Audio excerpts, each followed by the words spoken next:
My name is Christy, a 32-year-old software developer from Boston. Dad was my hero, the man who taught me everything from coding to courage. When the doctors said he had months to live, his final wish was simple: to see the Grand Canyon before he died. I promised to make it happen until Mom claimed they couldn't afford the flights. I believed her, swallowed my disappointment, and worked harder. Then my aunt accidentally tagged Mom in those Hawaii vacation photos. Best family vacation ever, they celebrated while Dad was dying. Before watching this story unfold, drop a comment letting me know where you're watching from. Hit that like button and subscribe for more real-life stories that might just hit close to home. I grew up in a quiet, tree-lined neighborhood in Dorchester, a working-class section of Boston where everybody knew everybody. Our house wasn't fancy. A modest two-story colonial with faded blue shutters and a slightly crooked mailbox that Dad kept promising to fix but never did. It was home, though, filled with memories of baseball catches in the backyard and science projects sprawled across the dining room table. My father, Richard, was the kind of dad other kids envied. A mechanical engineer by trade, he could fix anything with his hands, and had an insatiable curiosity about how things worked. Every weekend was a new project: rebuilding car engines, constructing computer setups from spare parts, or teaching me how to code when I was just 10 years old. "Christy, knowledge is the one thing nobody can ever take from you," he'd say, his reading glasses perched on the end of his nose as we hunched over motherboards together.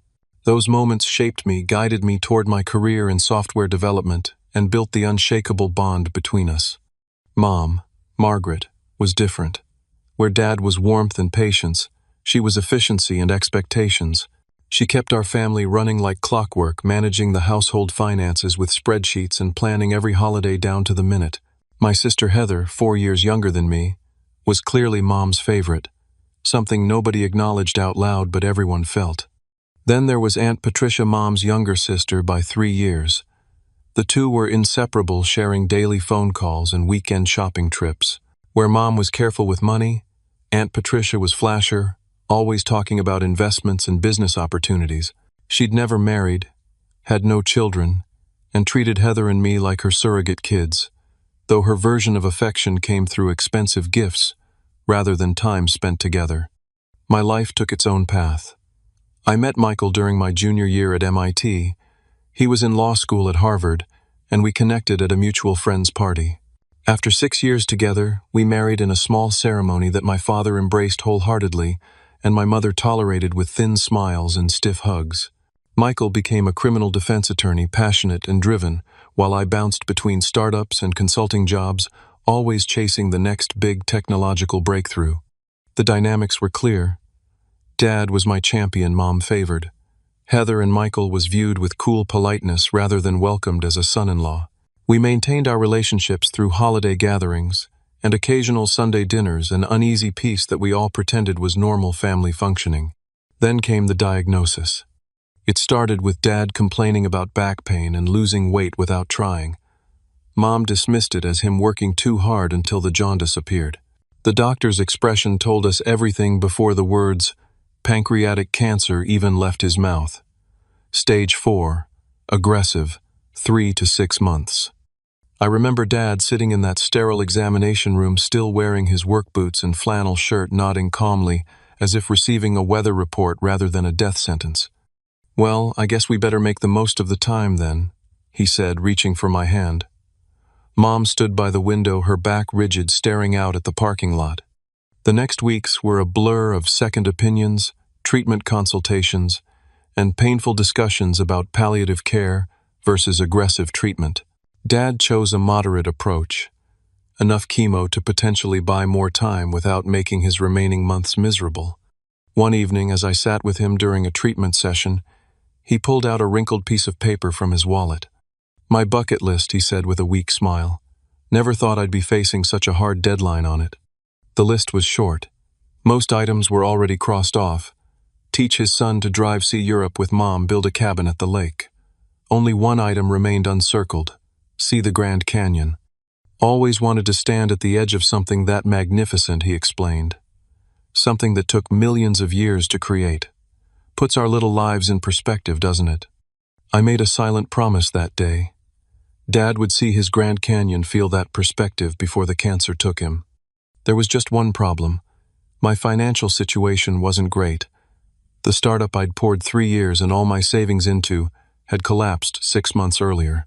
I was freelancing while job hunting, making enough to cover my and Michael's apartment and bills, but not enough for medical expenses and a cross-country trip for a sick man who'd need special accommodations.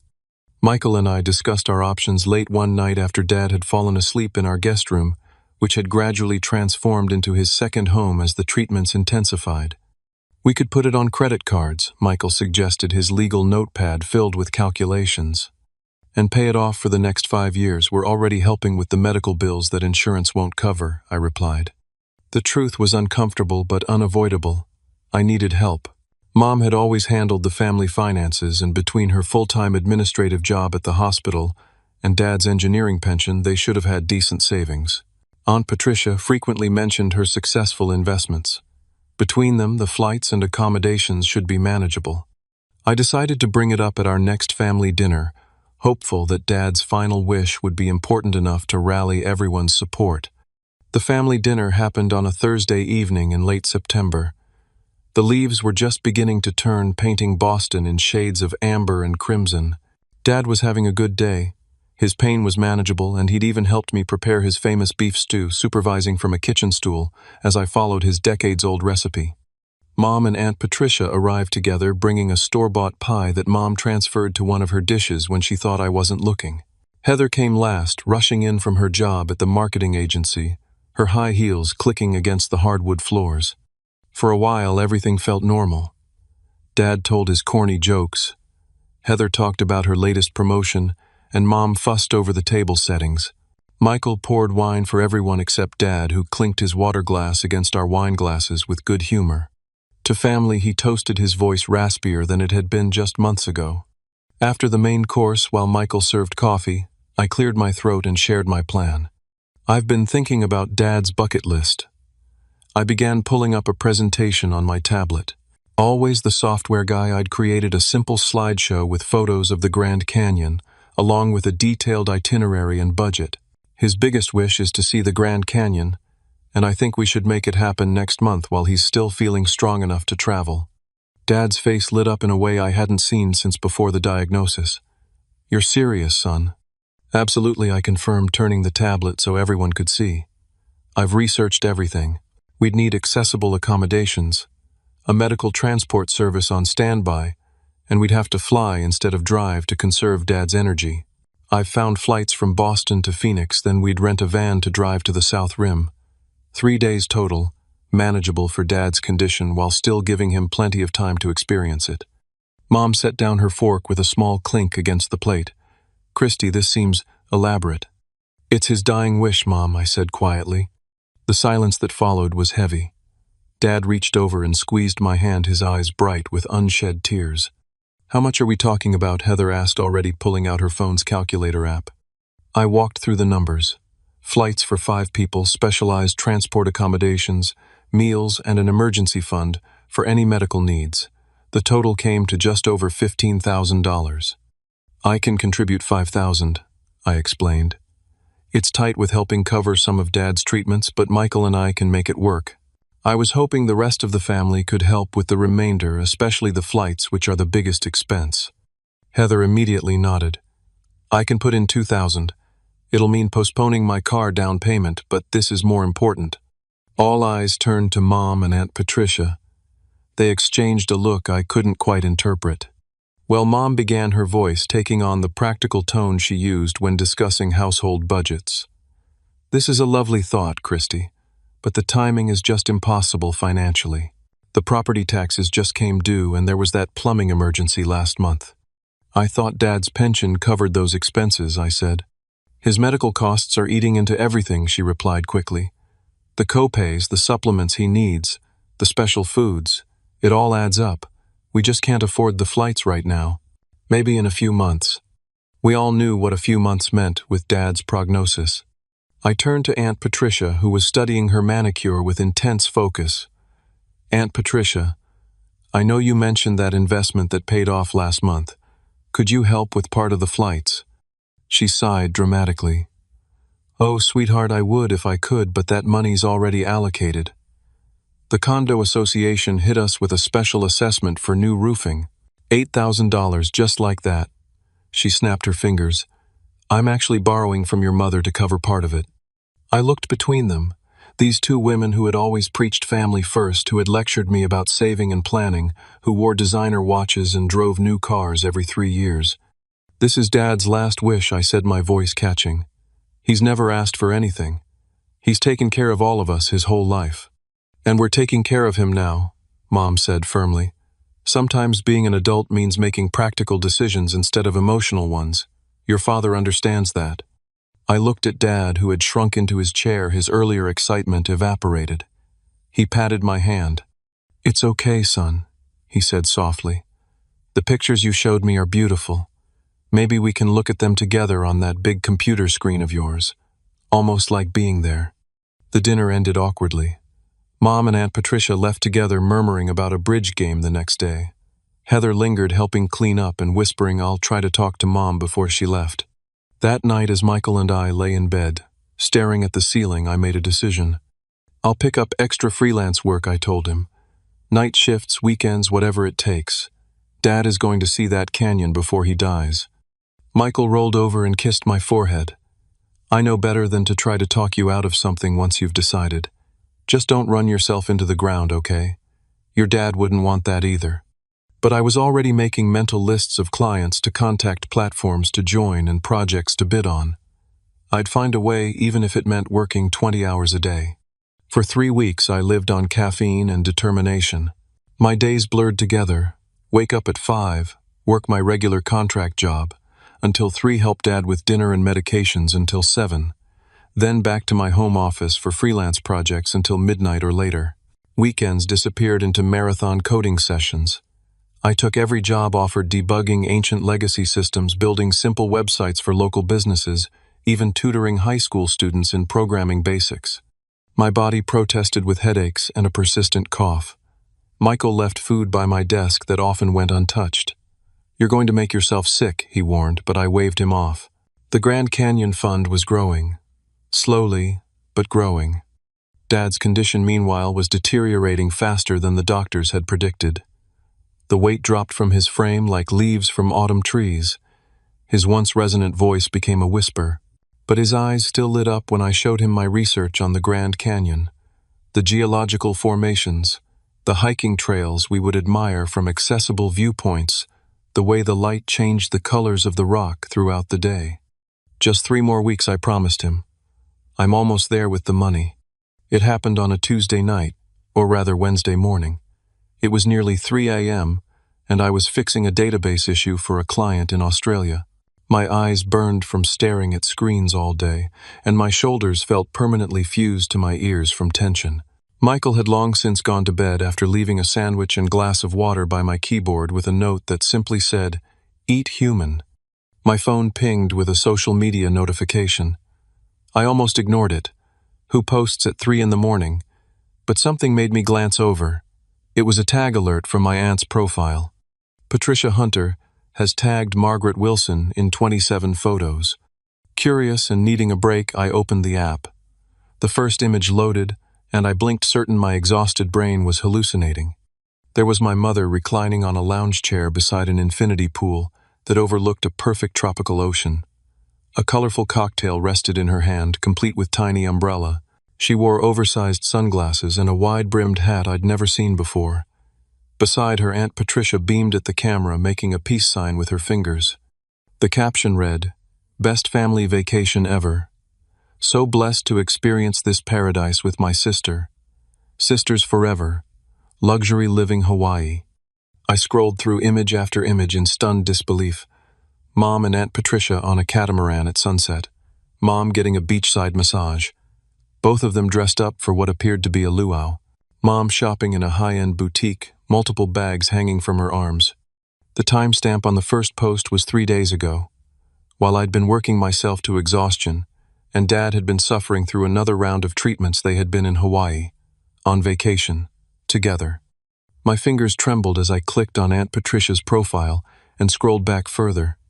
There were check-in posts from the airport lounge, comments about their business class seats, a photo of their oceanfront suite with the caption, Only the best for the sister trip, worth every penny of the upgrade. Every penny they couldn't spare for Dad's dying wish. A comment from my mother on one of the posts caught my eye. "So glad we finally made this happen. After all the stress with Richard's illness, I needed this escape. Love you, sis." The sandwich Michael had left me turned to ash in my mouth. I pushed back from my desk and walked to the bathroom on wooden legs, barely making it before emptying my stomach. The cold tile felt good against my forehead as I sat there trying to process the betrayal. It wasn't just about the money, though, that was infuriating enough. It was the lie, the calculated decision to hide their plans while looking me in the eye and claiming financial hardship. The conscious choice to prioritize a luxury vacation over a dying man's final wish. And somewhere beneath my shock and rage was a deep, familiar pain, the knowledge that this was just the latest in a pattern that had defined my entire relationship with my mother.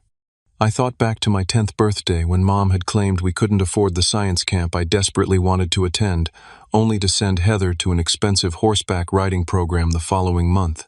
The Christmas when Dad had secretly bought me my first computer because Mom had insisted presents needed to be practical that year. The cool response when I announced my engagement to Michael, compared to the elaborate party thrown when Heather got engaged. The subtle digs about my lifestyle choices, the way she introduced Michael as my friend to her bridge club, the constant comparisons to Heather's more traditional life path. I'd spent years making excuses for her, telling myself she just needed time to adjust, that she showed love in different ways. But staring at those vacation photos, something hardened inside me. This wasn't about me anymore. This was about Dad, the man who had accepted me unconditionally, who had championed my dreams, who had walked me down the aisle with tears of joy in his eyes, being denied his dying wish, while his wife of 40 years sipped cocktails in paradise. I didn't realize I was crying until I felt Michael's hands on my shoulders. He knelt beside me on the bathroom floor, concern etched across his sleep-rumpled face. "Christy, what happened? Are you sick?" Wordlessly, I handed him my phone still open to the stream of vacation photos. He scrolled silently, his expression shifting from confusion to disbelief to cold anger. "When was this posted?" he asked, his attorney voice emerging. Calm, controlled, dangerous. 3 days ago. They're still there now." He helped me up and led me back to my office, pulling up a chair beside me. "Show me everything." Together we pieced together the timeline. The luxury resort bookings made just days after our family dinner. The first-class flights. The spa packages. Based on what we could see, they had spent at least $20,000 on this trip, money that supposedly didn't exist. "There's more," I said, a new thought occurring to me. "Dad has a medical expense fund. Mom controls it. It's where some of the insurance reimbursements and family donations go. What if?" I couldn't finish the sentence, but Michael understood. His jaw tightened as he pulled me into an embrace. "We need to know exactly what we're dealing with before we make any moves," he said. "But Christy, if they've been taking money meant for your father's care..." The implications were too horrible to contemplate. I buried my face against his shoulder and finally allowed myself to fully break down my body, shaking with sobs of rage and heartbreak. "What do I tell Dad?" I whispered when I could speak again. Michael stroked my hair gently. "The truth. As difficult as it is, he deserves to know what's happening with his own money and his own wife." I nodded, exhaustion and emotional overload making my movements sluggish. Michael guided me to bed, but sleep wouldn't come. I lay there watching the ceiling gradually brighten with dawn, my mind cycling through memories, warning signs I should have seen, and the inevitable confrontation to come.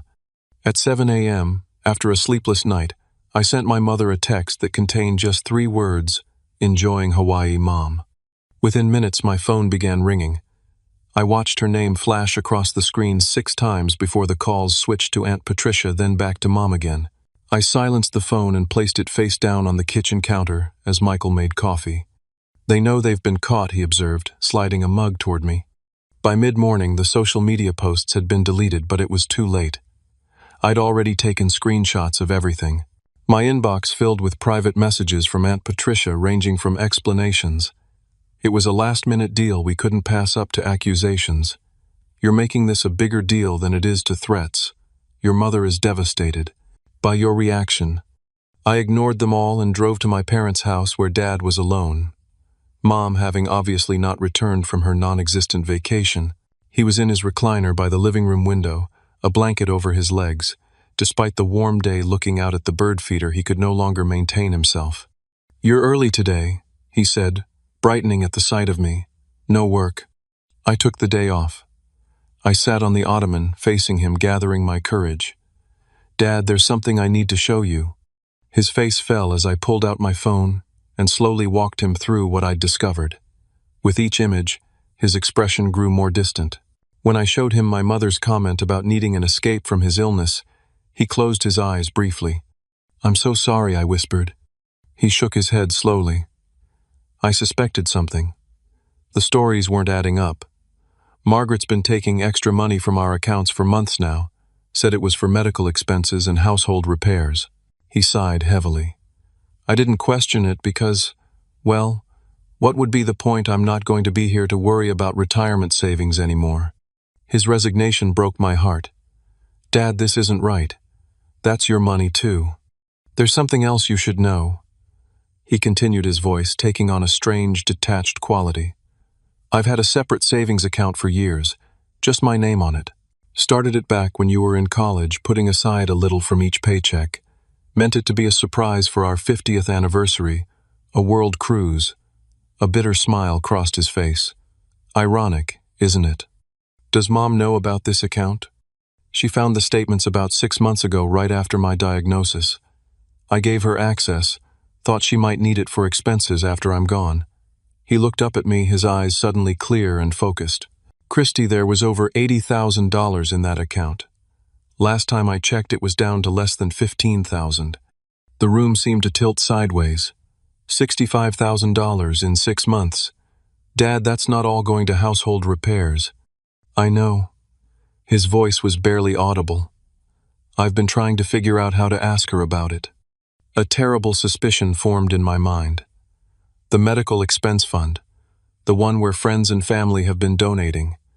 Does Mom control that too? Dad nodded slowly. "Joint account, but she handles all the banking now. Says I don't need the stress." I texted Michael this new information, and his response was immediate. "Need to see those bank statements. All of them." Just as I was trying to figure out how to access the financial records, the front door burst open.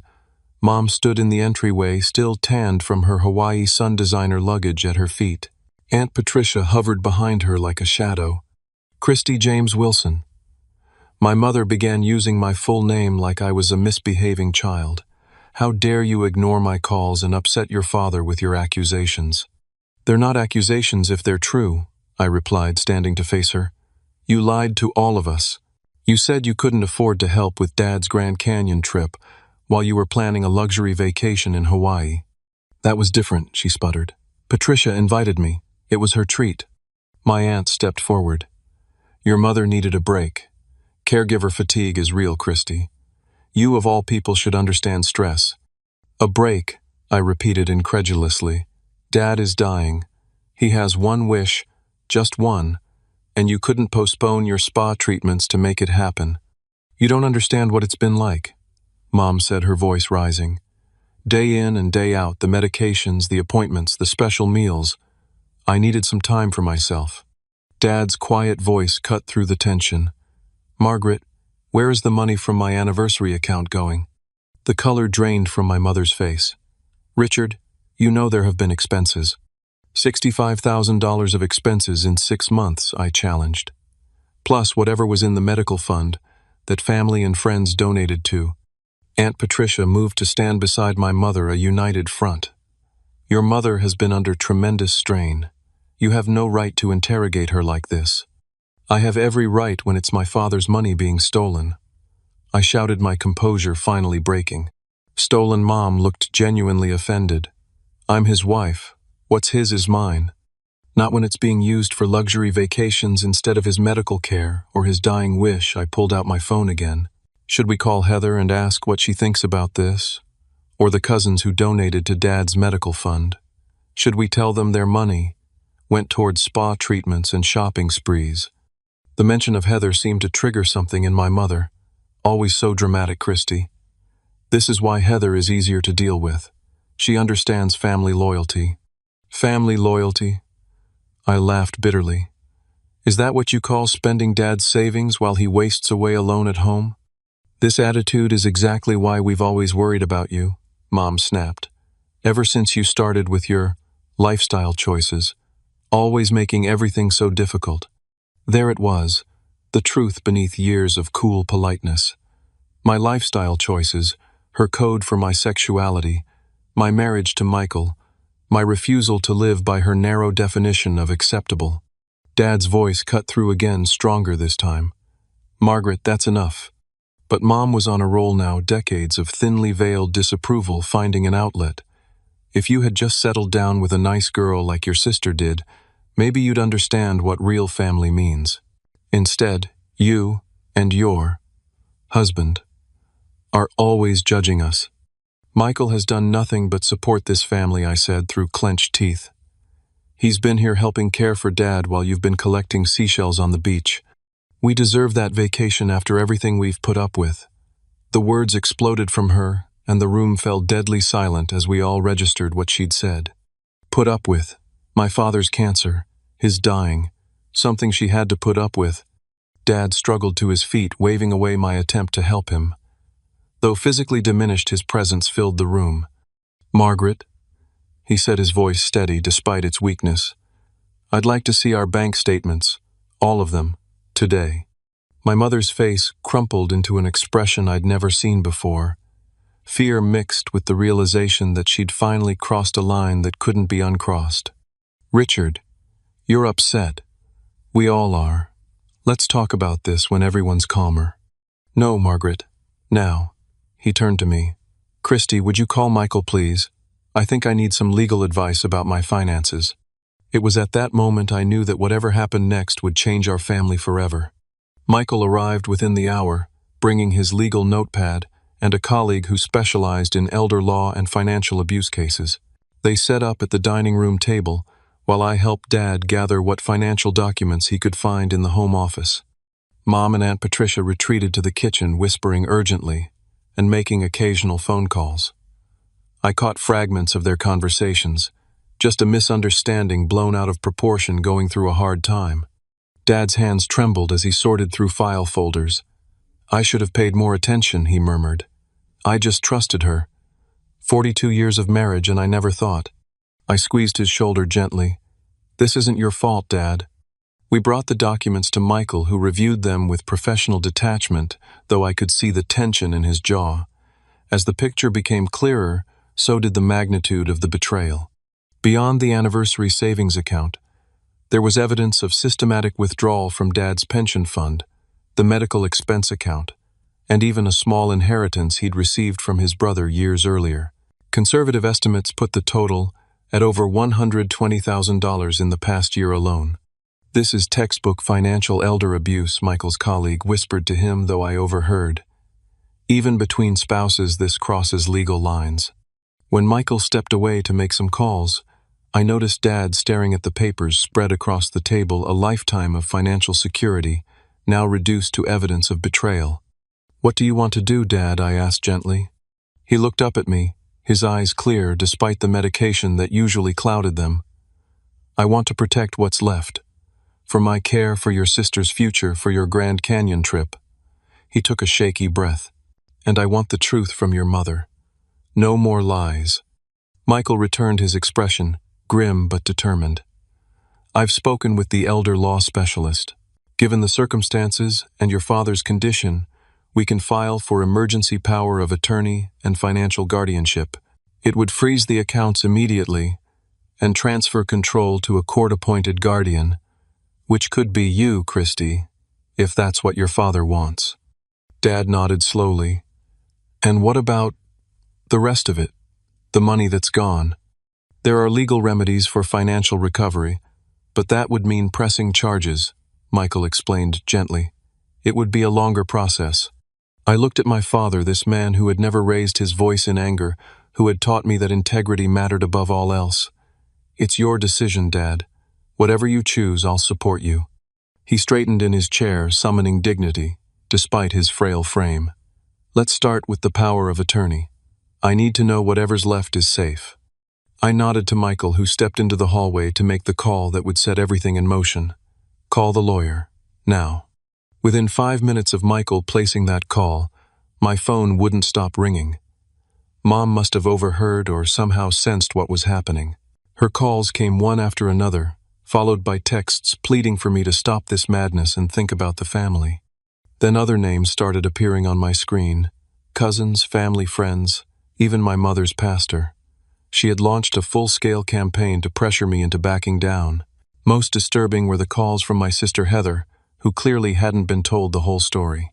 "Christy, what the hell?" she demanded when I finally answered. Mom's hysterical, saying you're trying to take control of all their money and accusing her of theft. "What are you doing?" I took a deep breath and walked her through everything. The Hawaii trip, the drained accounts, Dad's anniversary savings. The line went silent for so long I thought we'd been disconnected. "Heather." "I'm here," she said, her voice small. I can't believe Mom would do this. Are you sure?" "Come see the bank statements yourself," I offered. "Talk to Dad." An hour later, Heather arrived, her face pale and drawn. She hugged Dad tightly, then reviewed the evidence with growing horror. When Mom tried to pull her aside, claiming I was manipulating everyone, Heather stood her ground. "I need to see this for myself, Mom," she said firmly. It was perhaps the first time I'd ever seen my sister stand up to our mother. The temporary emergency hearing was scheduled for the following morning. As evening fell, the house divided into armed camps. Michael and I helping Dad prepare his statement for the judge, Mom and Aunt Patricia making frantic calls to family members who might influence the situation. As I was helping Dad to bed, he suddenly clutched my arm, his face contorted in pain. "Christy," he gasped, "can't breathe right." I called for Michael, who was already dialing 911. Dad's color was all wrong, grayish with a blue tinge to his lips. The cancer had metastasized to his lungs weeks earlier. But this was different. This was crisis. The paramedics arrived within minutes, filling the bedroom with efficient movement and medical terminology. Mom hovered in the doorway, her anger temporarily replaced by genuine fear. For the ride to the hospital, all hostilities were suspended as we focused on the one thing we all still shared: love for the man now fighting for each breath. In the emergency room, a doctor pulled me aside while they stabilized Dad. "The stress has exacerbated his condition," she explained gently. "His body is already compromised from the cancer and treatments. This kind of emotional trauma can have very real physical effects." The implication was clear: the confrontation might have accelerated his decline. I sat in the waiting room, my head in my hands, wondering if my pursuit of justice had cost precious days with my father. Michael sat beside me, a steady presence, while Mom and Aunt Patricia whispered together across the room. Heather paced between us, belonging to neither camp, her loyalties visibly torn. "I was just trying to protect him," I said to Michael, my voice breaking. "You are protecting him," he assured me. "Christy, your mother's actions were hurting him long before you discovered them. This was going to come to a head eventually." The doctor returned with cautious good news. Dad was stabilized and being moved to a room. His condition was serious, but not immediately life-threatening. When I was finally allowed to see him, the sight of him connected to oxygen and monitors shattered something inside me. I took his hand, careful of the IV line. "I'm so sorry, Dad. I never meant for this to happen." His eyes fluttered open. "Not your fault," he whispered through the oxygen mask.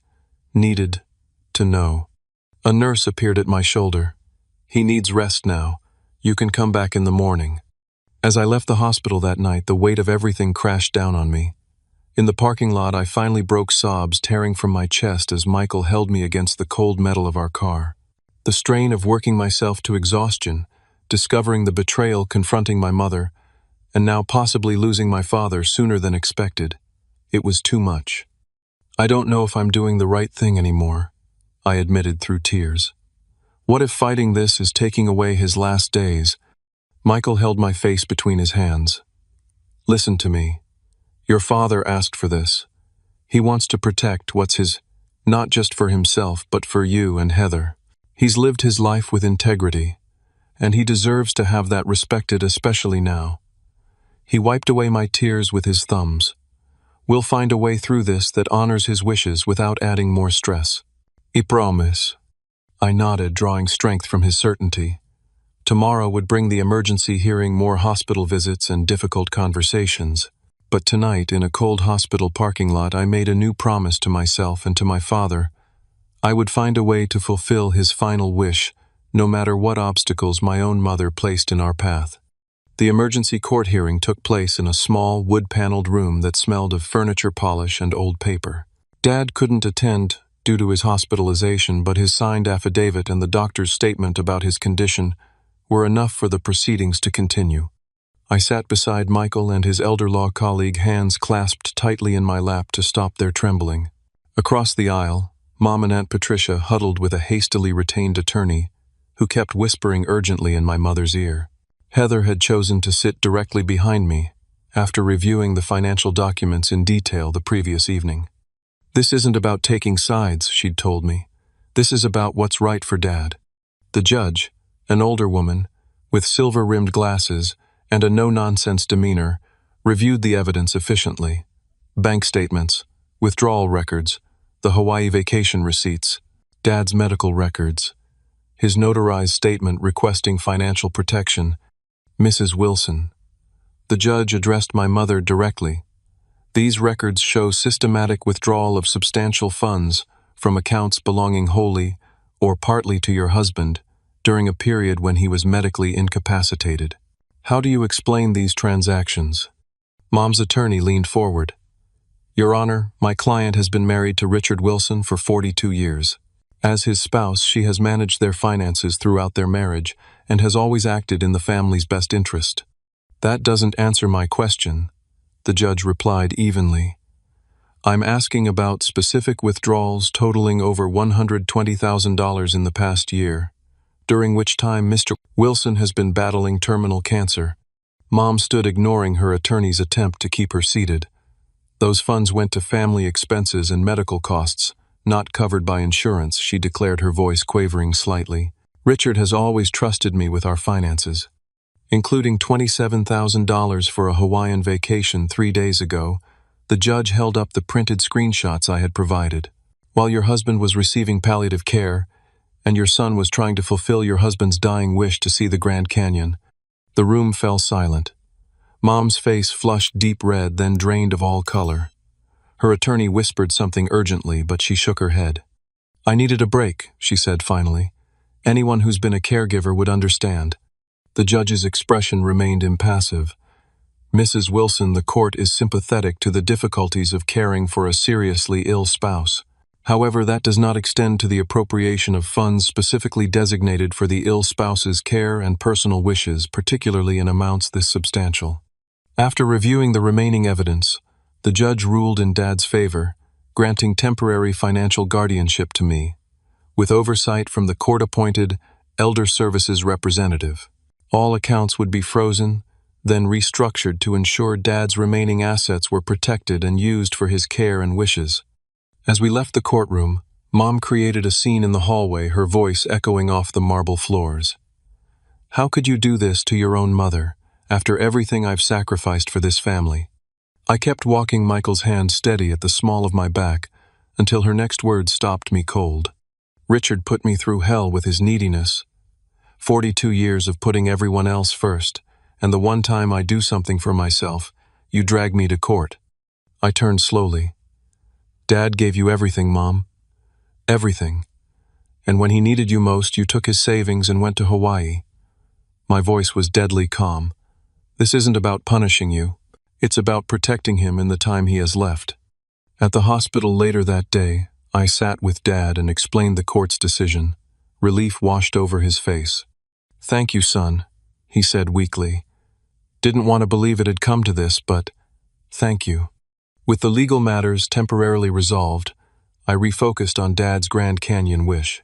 The doctors were concerned about his ability to travel, but after consulting with a medical transport service, we developed a plan that would minimize risks while making the journey possible. Michael used his legal connections to expedite everything: special accommodations, medical clearances, transportation arrangements. I liquidated some investments to cover costs, that would have been paid from Dad's now protected accounts. Through it all, Mom maintained her position as the victim in the situation. She moved in with Aunt Patricia, sending daily texts alternating between guilt trips. "Your father is asking for me, but I suppose you'll keep us apart now," and attempts at reconciliation without accountability. "We all make mistakes. Christy, it's time to put this behind us." I maintained firm boundaries, allowing her hospital visits only when I or Heather could be present. Dad never asked us to exclude her. Despite everything, he still loved the woman he'd spent his life with, but the easy affection between them was gone, replaced by a strained politeness that was painful to witness. Heather struggled the most with the new family dynamic. Having always been closer to Mom, she now found herself questioning everything. "Did you always feel like Mom favored me?" she asked one evening as we shared coffee in the hospital cafeteria. "It wasn't your fault," I assured her. "And Dad and I had our own special bond. It balanced out." She shook her head. "But I never saw it. All these years I just accepted the narrative that I was the good child and you were the difficult one." She reached across the table and squeezed my hand. "I'm sorry, Christy. I should have seen it sooner." 2 weeks after the court hearing, Dad was strong enough to make the journey. The medical transport team was exceptional, monitoring him constantly as we flew to Arizona. Michael had arranged for a specialized van that could accommodate Dad's oxygen tank and reclining needs for the drive to the Grand Canyon. We arrived at the South Rim just before sunset. The medical team helped settle Dad into a wheelchair, equipped with oxygen, positioning him at the perfect viewpoint. Michael, Heather, and I stood slightly behind, allowing him this moment that belonged to him alone. The sun began its descent, painting the ancient rock formations in impossible shades of gold, amber, and crimson. The vastness of the canyon stretched before us, a testament to time and nature's patient artistry. Dad's face, so often tight with pain in recent months, relaxed into an expression of pure wonder. "Worth the wait," he whispered, reaching back to find my hand without taking his eyes from the view. "Thank you, son." We stayed until the stars emerged, the canyon disappearing into shadow as the night sky revealed its own majesty. Dad insisted on remaining despite the dropping temperature, wrapped in blankets, his eyes drinking in every moment. Later, in our adjoining hotel rooms specially equipped for his medical needs, Dad called me to his bedside. "This was everything I hoped for," he said, his voice stronger than it had been in weeks. "I wanted to feel small against something so ancient and magnificent. Puts life in perspective." He paused, his next words careful and deliberate. "I want you to know something, Christy. You are the best of me. Whatever happens with your mother with the legal proceedings, remember that. You stood for what was right even when it was hard." We spent 3 precious days at the Grand Canyon. Dad rallied in a way none of the doctors had predicted, finding energy to visit multiple viewpoints and even sit through a ranger's geology talk that fascinated him. It was as if, having fulfilled his final wish, he'd found peace that temporarily transcended his physical limitations. On the 4th morning, I woke to find Dad already awake, watching the sunrise from his window. "Beautiful day," he commented. They were the last words he spoke to me. That evening, as the sun set once again over the canyon, my father closed his eyes for the final time, his hand in mine, his face peaceful. The doctor said it was remarkable he'd held on long enough to complete the journey. "Sometimes people wait for a specific moment or accomplishment," she explained gently. "Your father got his wish." We brought Dad's body back to Boston, and the funeral arrangements began. Mom insisted on taking charge, portraying herself as the grieving widow, while carefully avoiding any mention of our estrangement or the ongoing legal proceedings regarding the misappropriated funds. Aunt Patricia attempted reconciliation at the funeral home, pulling me aside with tearful apologies. "I never meant for things to go this far," she claimed. "I just wanted to give your mother some happiness during a difficult time. By spending Dad's money meant for his care and his wishes," I replied quietly. "You both made your choices. Now we all live with the consequences." The funeral was well attended. Dad had been loved by many. Colleagues from his engineering days, neighbors, friends from various phases of his life. They shared stories of his kindness, his integrity, his quiet humor. It was a portrait of a life well lived, a man who had touched others not through grand gestures but through consistent decency. Mom played her role perfectly, accepting condolences with dignified grief. Most attendees had no idea of the fractured reality beneath the surface. Only those closest to us, Michael's parents, a few of Dad's oldest friends who had contributed to the medical fund, knew the truth, and they formed a protective circle around me throughout the day. In the months that followed, the legal proceedings regarding the misappropriated funds continued. The court ordered repayment of a significant portion, resulting in the sale of my mother's car and some jewelry, along with a payment plan that would extend for years. The family home, which had been in Dad's name, was transferred to a trust benefiting Heather and me, with provisions for Mom's housing needs. The extended family divided along predictable lines. Those who received Mom's version of events, that I had cruelly seized control during a time of grief, kept their distance. Others who knew Dad well enough to question the narrative, or who had seen the evidence themselves, offered quiet support. Christmas was particularly difficult. For the first time in my life, there was no gathering at the family home, no Dad carving the turkey while wearing the ridiculous Santa hat. Mom always pretended to hate, but secretly bought for him each year when the old one wore out. Instead, Michael and I hosted a small dinner for Heather and a few close friends, creating new traditions while honoring Dad's memory. Mom sent gifts that remained unopened under the tree until well into January, when I finally found the emotional strength to unwrap them. Impersonal gift cards and a photo album of family pictures that strategically excluded Michael from most frames. The path forward wasn't clear, but it was mine to determine. I had protected my father's wishes and dignity in his final days. I had stood for truth, even when it meant being cast as the villain in my mother's story. And though the cost had been high, I had learned something profound about the nature of family love and integrity that would guide me through whatever came next. 1 year after Dad's passing, I stood at his favorite spot in Boston Harbor, watching fishing boats returning with their day's catch. It was a clear September afternoon, the kind of perfect New England day that Dad would have called a gift from the universe. Michael stood beside me, his hand warm in mine, solid and present as always. We'd scattered some of Dad's ashes here months earlier in a private ceremony, just Michael, Heather, and me. Mom had been invited but declined, sending a message through Heather that she couldn't bear it. The legal proceedings had finally concluded 3 months ago. The court had ordered restitution of $48,000, far less than what had been taken, but enough to close that chapter. Mom had sold her jewelry and accepted a personal loan from Aunt Patricia to make the initial payment, with a structured plan for the remainder. The medical expense fund contributors had been quietly informed about the misappropriation. Most had been understanding, focusing on the fact that Dad had gotten his Grand Canyon wish in the end, rather than on the betrayal that had nearly prevented it. My relationship with Mom remained complicated. We had spoken only a handful of times, mostly regarding legal matters. Her attempts at reconciliation followed a predictable pattern. Initial apologies followed quickly by justifications and subtle blame shifting. If you had been more understanding of my stress, if you hadn't involved lawyers, if you could just let the past be the past. I had learned through months of therapy that her version of reconciliation required my complicity in forgetting the betrayal rather than addressing it. It required me to once again become the accommodating son who accepted whatever scraps of affection she offered. I couldn't do that anymore, not for myself and not for Dad's memory.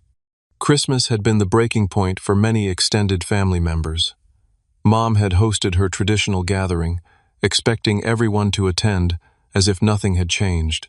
When Heather and I declined, choosing instead to spend the holiday with Michael's family, the battle lines were clearly drawn.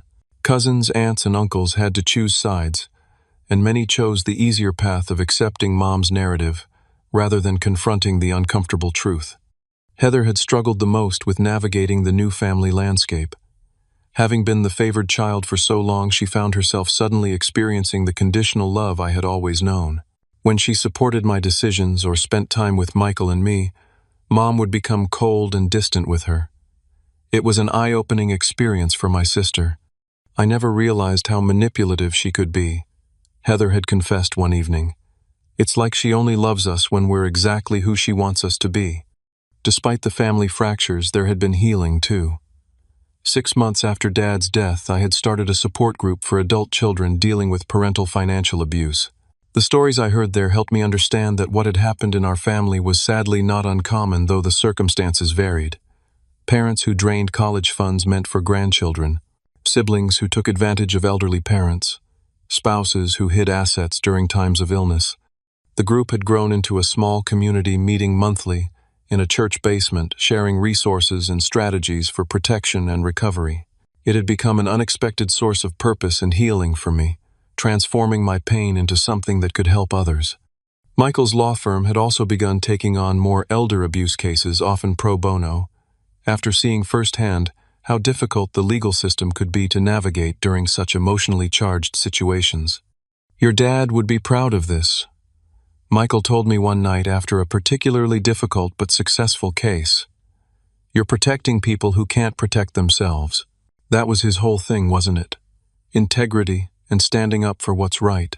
We had established a small foundation in Dad's name that provided grants for terminal cancer patients to fulfill final wishes.